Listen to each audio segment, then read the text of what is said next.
Hello, longboarding mom. Today I'm making another goodie. It's a candy of some sort. I found this book a long time ago. My sister and I wanted to find a really good fudge recipe, and I don't know who gave me this cookbook. It's one of those cookbooks that you would find at a restaurant, maybe a church and stuff. I think this was a church group that actually made this cookbook. Iowa Falls, Iowa, printed and bound, and it was a Lutheran church that made this, and it says Tacoma, Washington. So this came from Tacoma, Washington, from a church, and I only use one recipe in this book. It is a fudge recipe. It's called 5-pound See's fudge, and if you like See's candy, I don't know if the fudge is the same recipe or not. I've never really had their fudge, but it's kind of easy. I like it. It makes a lot of fudge. My husband calls it chocolate butter, and everybody that tries it, it just like melts in your mouth. It is delicious. So it calls for a half a pound of marshmallows cut in pieces. I buy the Winco mini marshmallows because I don't have to cut them up. I just throw them in my big bowl, and I'll show you all that when I'm ready to do that. A half pound of margarine. Ugh, I don't like margarine, so I use butter. And look at these weird skinny sticks. Fred Meyer's butter. You can use whatever kind you like. It says 3 packages of chocolate chips. So I'm thinking when this recipe was made, the chocolate chip bags were smaller because it says 6 ounces each. And this one is 12 ounces.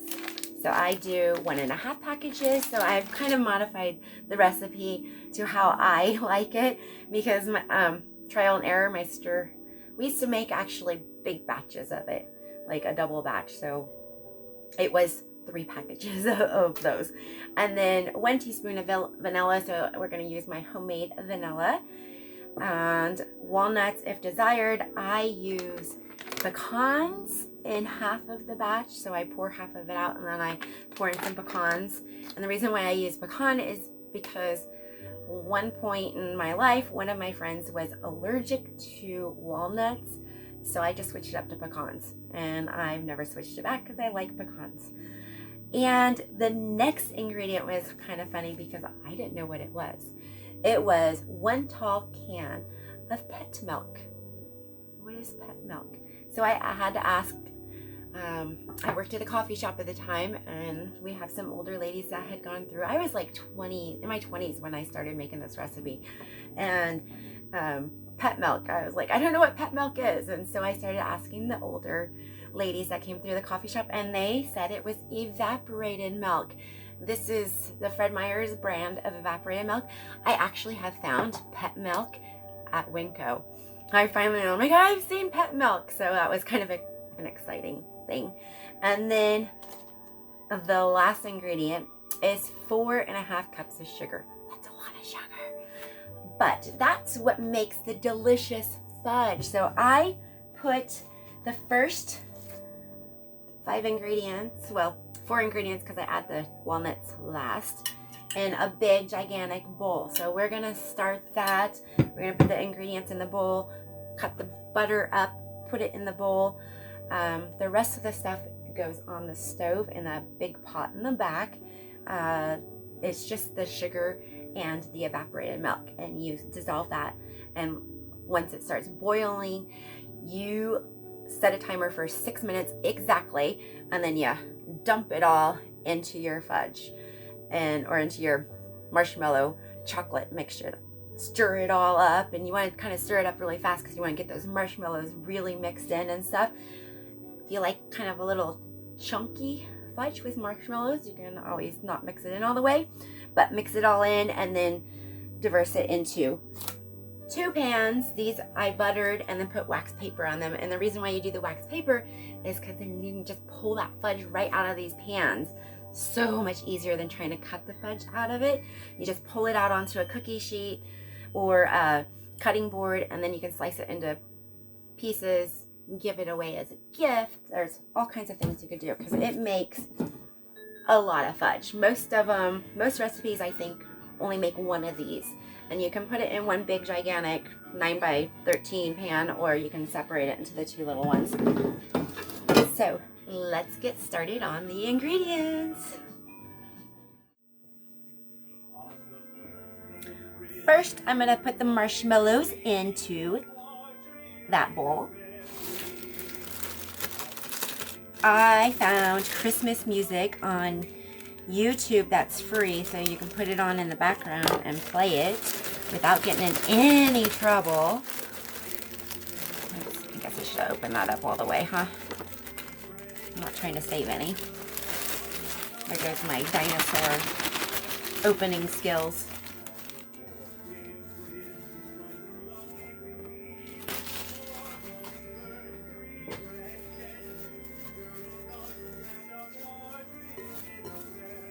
I don't know if you noticed these cute little Christmas ships here.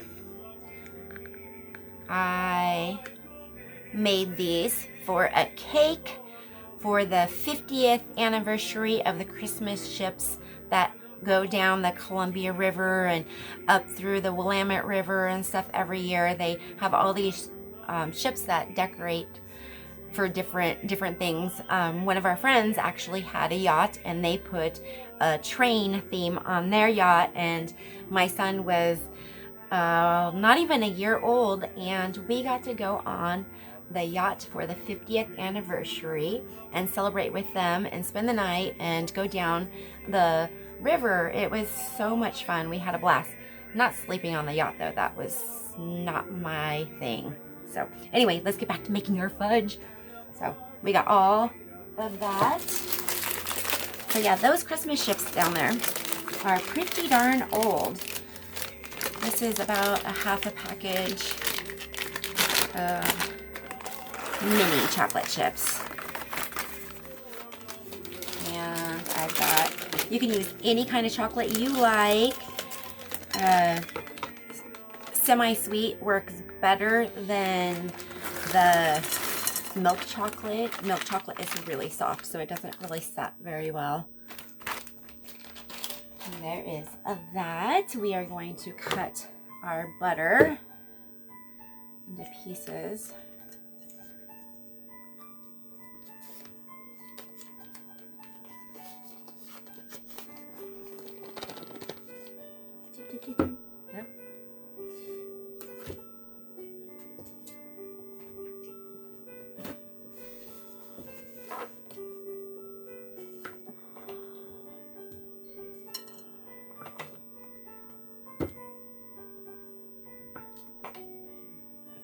This was frozen butter. I had to thaw it a little bit. So you don't want frozen butter because that will not help your fudge melt everything fast enough. It does really set fast if you make your mixture of sugar and evaporated milk.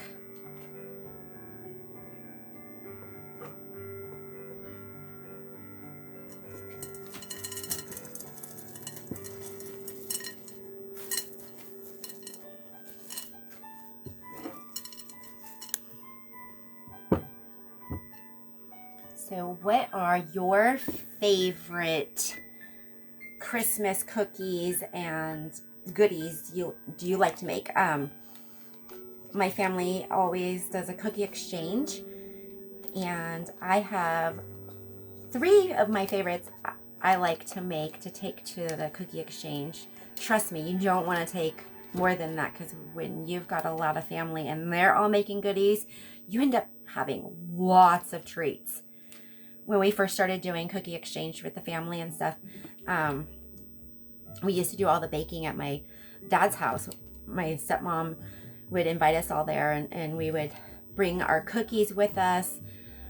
bake them all there. And it would take all day long because we all had stuff we had to bake. And, you know, it takes time to bake everything and make whatever candy and stuff. And that would just take forever. And we were munching on all that stuff all day. And we get sick because we eat so much candy. So we started a tradition where we would bring the cookies to the exchange.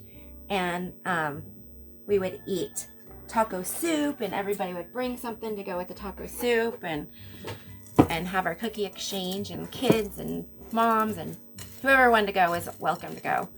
It was a lot of fun. And we still always came home with so many goodies. But fudge was one of my favorites. I've got 2 cookies. I like to make monster cookies and Maxine's cookies. And I will probably make those for you guys because it is so close to Christmas right now as it is. You know, Santa loves fresh cookies.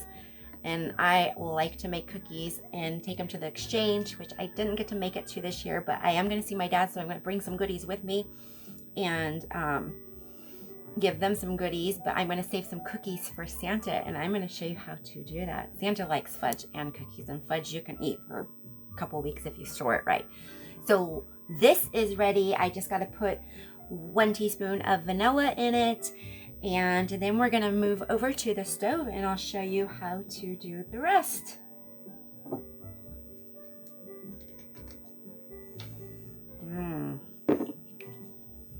This is my first time ever making vanilla, and I've learned a lot on how to improve it next time. My sister was talking about it with me, and she said she learned a lot from making vanilla too, and her vanilla is getting better and better every time she makes it. Okay, let's move to that stove. We are going to need 4.5 cups of sugar.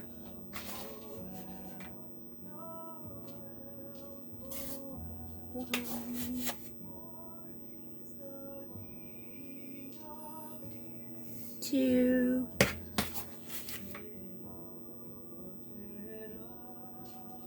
3. 4.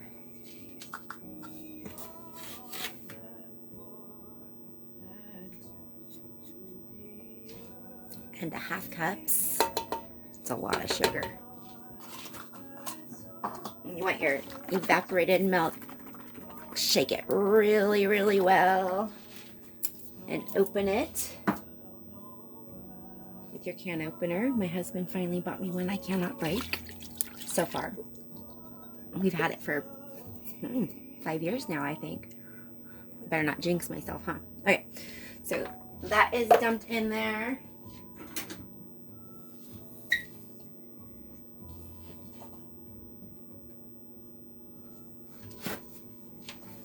And one thing I recommend is a long spoon or something that you can stir this with, because it does like to splatter and it will burn. It gets very, very hot. I don't have a very long one, so we'll do with what is due. We're going to turn it on medium-high heat. I'm going to stir this all in and mix it up. And when it starts to boil is when you want to start your timer.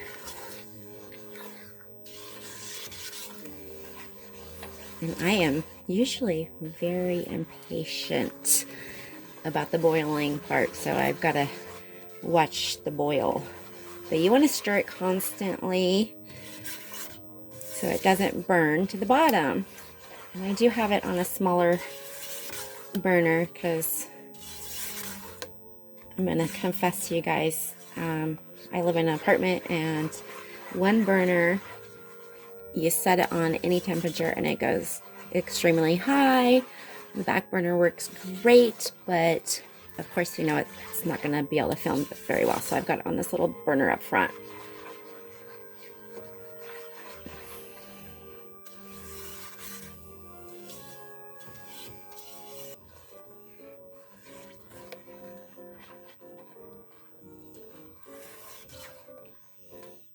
You can tell the sugar's not quite melted yet. You can see the granules in it. But it is getting warmer because it's getting bubbles. That does not mean it's starting to boil.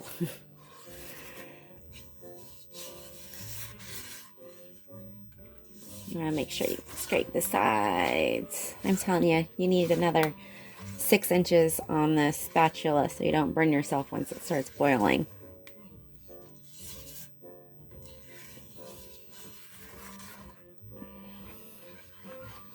The girls at work wonder why I can grab hot things and don't feel it.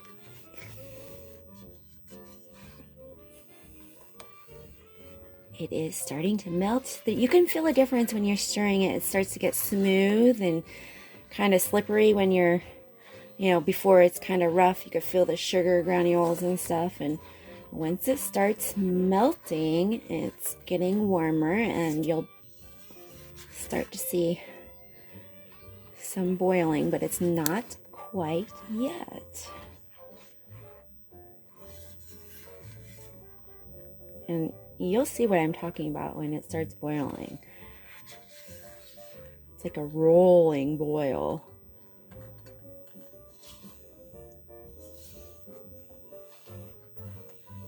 I used to make English toffee. That stuff is really good. Not good for your teeth though. And peanut brittle, yum. Okay, see, there's some bubbles there starting. Bigger bubbles, not just those little baby ones.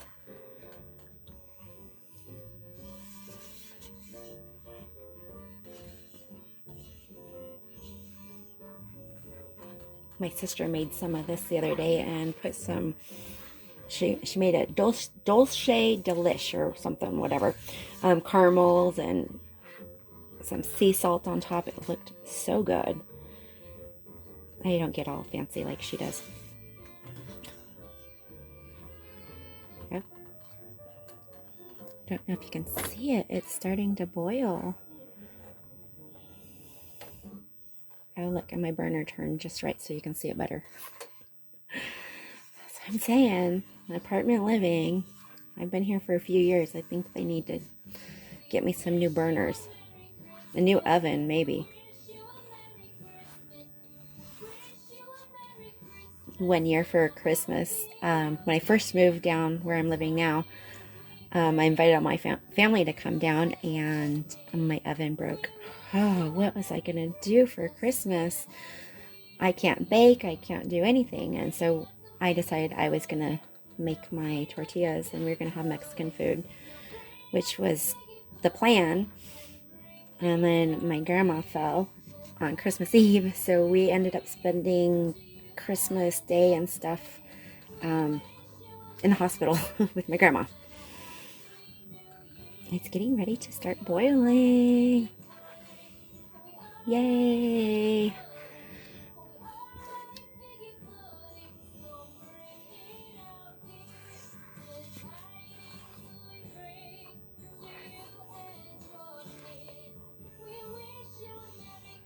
See, and when I say start boiling, it's not. I mean, it's warming up, and there's some bubbles and stuff, but it's not time to turn on the timer just yet. And I just want to start that timer. Ooh,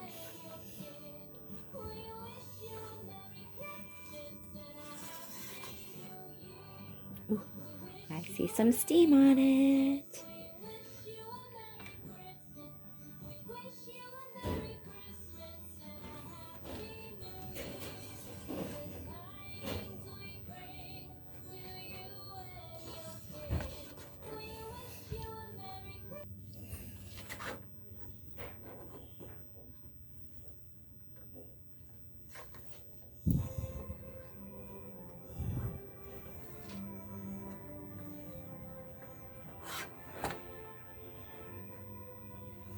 See, it's starting to get some bubbles around the edge right there. When it starts to really, really bubble, that's when you start your timer.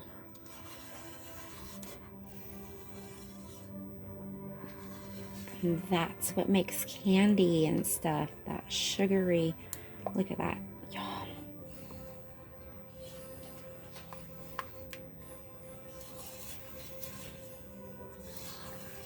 Do you consider fudge candy? It was in my candy category in that book, but yeah, it's chocolate, right? So it's candy in the candy category. It's not a cookie.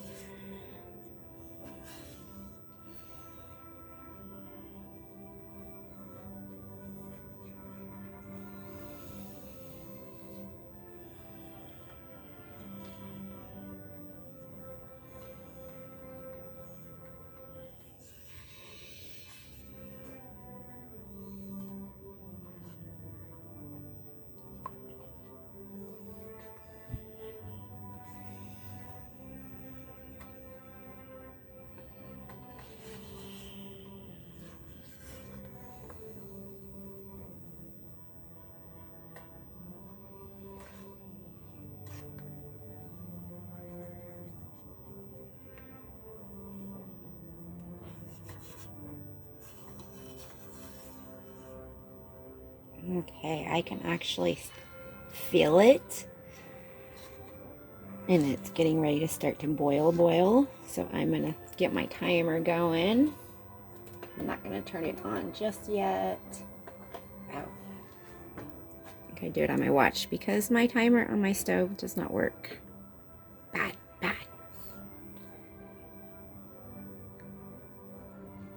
And it's not quite... Oh.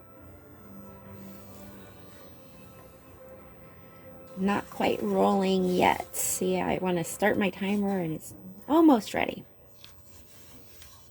I'm telling you. I can feel it. You can feel it. You can hear a little simmering and stuff going on too.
It's boiling. You see that right there? Set your timer. 6 minutes. Okay, this is when you need to be careful not to burn yourself because it will pop.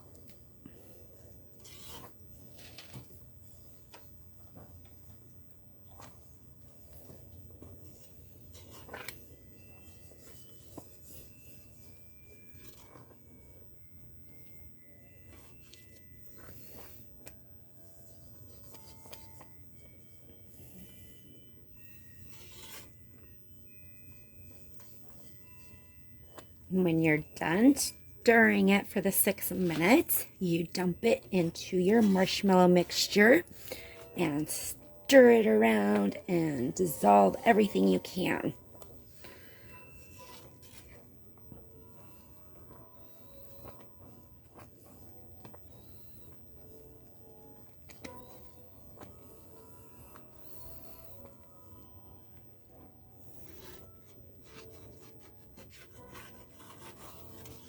scraping the sugar off the sides as well as I can. Make sure you get all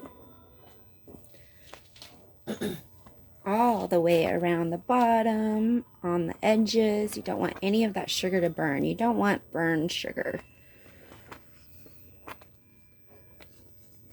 This is how you make caramel too, I think. You stir it around and with sugar and milk or something. And I was never really good at making caramels. Mine always turned into brittle. Peanut brittle and English toffee.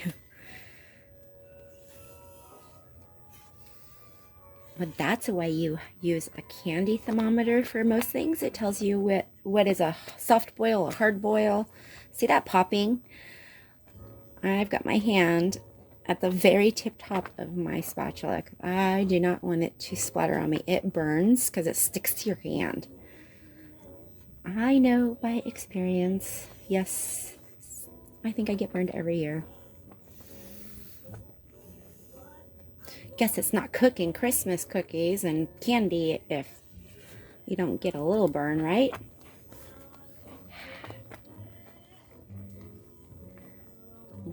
We're 3 minutes in.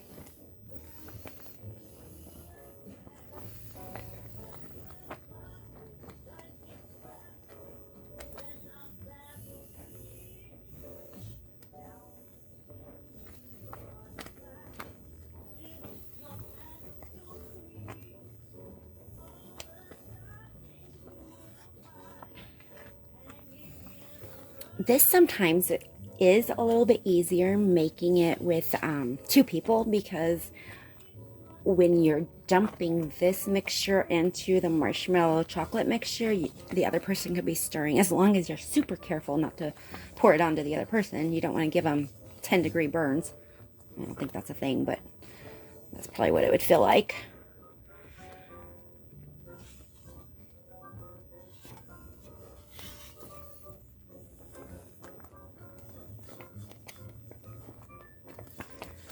I am going to stop this now because I'm getting some color in there. I don't want.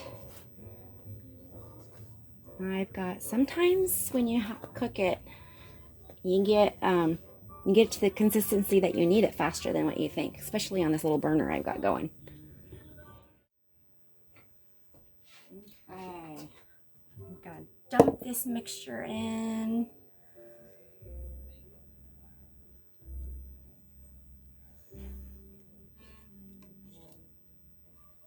Trying to get it all out.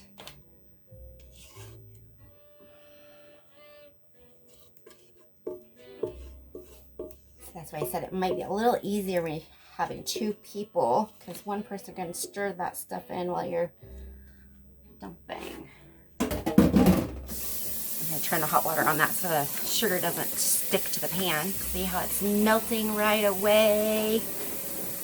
A bigger bowl would work better, but this is my biggest bowl I have.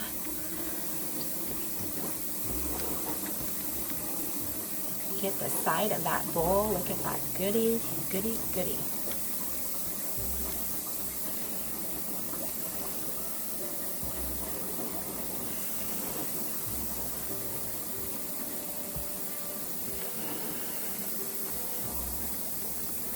And that's why you want it extra hot and boiling, because it's got to melt all those marshmallows.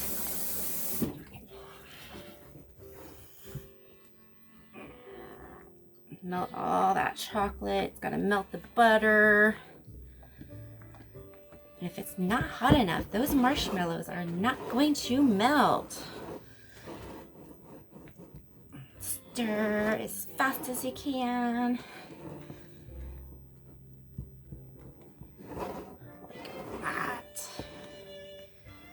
Get all that chocolate mixed in.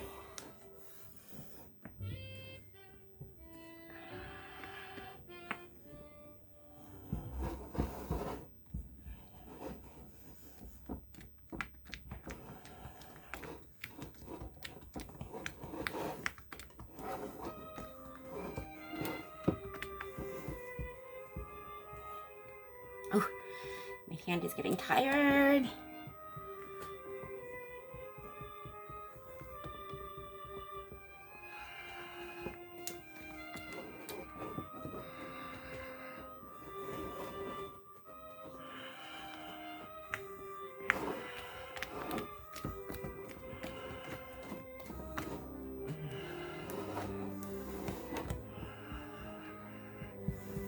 See how it's like forming a chocolate ball already?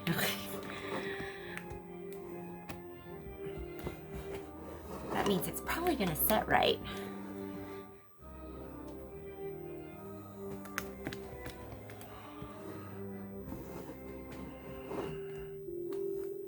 Once you get all the marshmallows mixed in, you can start pouring it into your buttered pans. Like I said, if you like a little bit of marshmallow in your chocolate, some people do, you can add some peanuts to it, some raisins, and call it I think it's a chunky, oh no, chunkies are peanuts and raisins, but there's like a rocky road, and I think that's peanuts and marshmallows and chocolate. You can kind of add whatever you like to this goodie mixture. Like I said, my sister made dulce de lish with caramel and sea salt. Look at that, I saw a chocolate chip that wasn't melted all the way. There it is. Okay, I think all of my marshmallows and chocolate are melted. So I've already got my pecans ready for when I'm gonna dump the rest in there. Hot bowl, be careful. I'm gonna dump half of that mixture into here.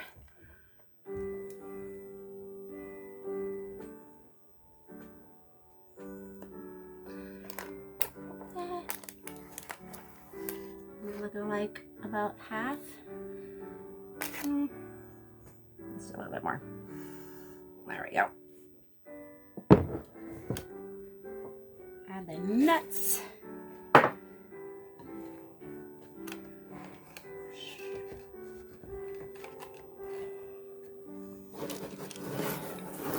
Already setting. That's how fast it works if you let it boil the exact amount of minutes. I don't know what happens if you overdo it. Like I said, it probably burns the sugar and stuff. If you underdo it, your fudge is not gonna set, and you're gonna have chocolate spoonable chocolate, I guess. Okay, so let's dump this one. The bowl's heavy.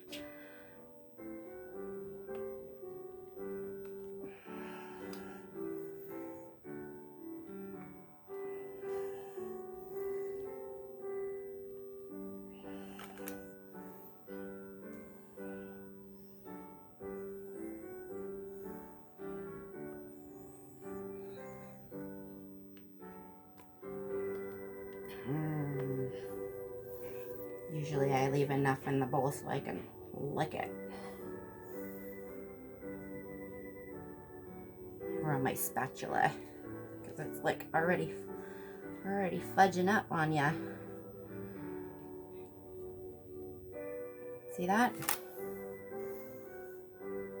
You can also pour this onto flat cookie sheets that you have put wax paper on, because you see how it's already fudged up.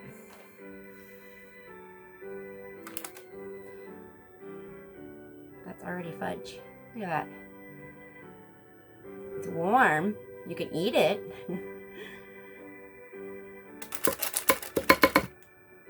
We're just gonna put that right there. A little bit of butter on it. I don't think that'll hurt it. Okay. So once this is all cooled off, it is going to take a few hours because it is still really hot, but it's going to take a couple hours. You can pull this right out of the container, put it on a cookie sheet, put it on your cutting board, and slice it into little pieces because it is really rich, and share it with your friends, because trust me, you do not want to eat all this fudge. You may like to eat all this fudge, but you don't want to eat all that fudge. Thank you for watching Longboarding Mom and my fudge making. I will see you guys in a little bit with some cookies.